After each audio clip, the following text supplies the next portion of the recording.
Dočítal som práve poviedku, ktorá sa volala Musíš ísť. V zásade sa mi skôr páčila, než nepáči. To je také jednoduché zhrnutie. A teraz, že prečo si myslím o nej práve toto? Páčil sa mi štýl písania. Tam tie obrazy, metafory, vnútorné monológy podľa mňa boli napísané dobre, takým chvíľami troška zložito, tie vety možno mohli byť občas jednoduchšie, ale páčil sa mi ten štýl, mal v sebe humor, boli tam, tie obrazy boli celkom originálne, pekné. Problém bol podľa mňa trošku v tom, že autor alebo autorka sa možno trocha príliš stratila v tých obrazoch. Že ako keby im venovala príliš veľkú pozornosť na úkor rozvíjania samotného deja. Uvediem príklad.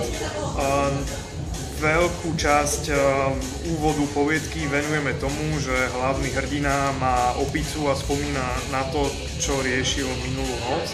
A potom zhruba rovnakou dôležitosťou riešime situácie, ktoré reálne by mali posúvať ten dej ďalej.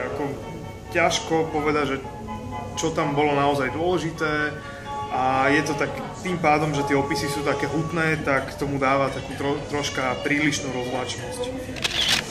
Dobre, ešte k tomu deju.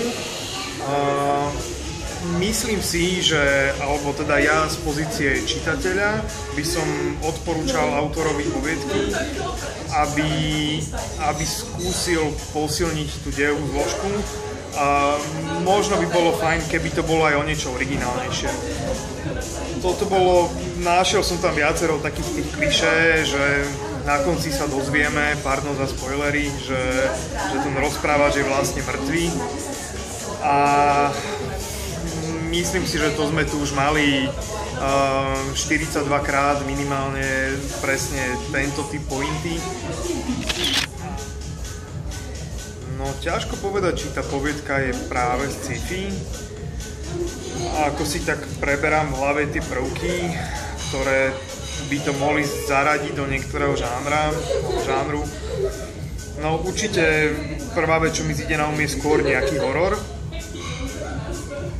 Bola tam snaha o sklbenie takých tých moderných prvkov, ako je technika moderná v rámci toho priestoru, toho letiska s takými tými fantasy alebo hororovými prvkami, ale myslím si, že to nie je natoľko novatorské, to sme tu mali už v Kruhu, film Kruh myslím teraz.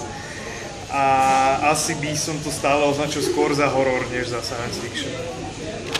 No pre mňa to letisko je podobné ako boli tie ďalšie opisy, že síce zaujímavý setting, ale v rámci spojitosti s tým dejom taký relatívne dysfunkčný. Že tomu nič nepridalo v konečnom dôsledku. A čo som tam zaznamenal, tak bol tam taký pokus o tú prekvapivú pointu. A mám rád poviedky, ktoré sú takto vystavané, ale myslím si, že nevyšiel úplne tak, ako to bolo, ako si predsavzal autor alebo autorka. Jeden z dôvodov bol ten, že tá pointa naozaj nebola až taká silná a minimálne od polky poviedky už sa dala jednoznačne predpokladať, očakávať. A potom zároveň, keď autorka alebo autor pocítili nutnosť ju dovysvetľovať na ďalších, neviem to posúdiť, koľko to bolo strán, ale relatívne veľké ploche ešte dovysvetľovať, že čo sa vlastne udialo, tak to je zrejme dôkazom toho, že tá pointa nebola taká úderná, ako chcela byť. Ja v tomto by som odporúčal prečítať si naozaj, že nejakého O. Henryho alebo Roalda Dahla ako absolútnych majstrov takej tej poviedky s nečakanou pointou a podľa mňa tým sa inšpirovať. To by tomu jednoznačne pomohlo. Keby si ty hodnotil, koľko by si dal tej poviedke bodov? Od 0 do 10, 10 najviac.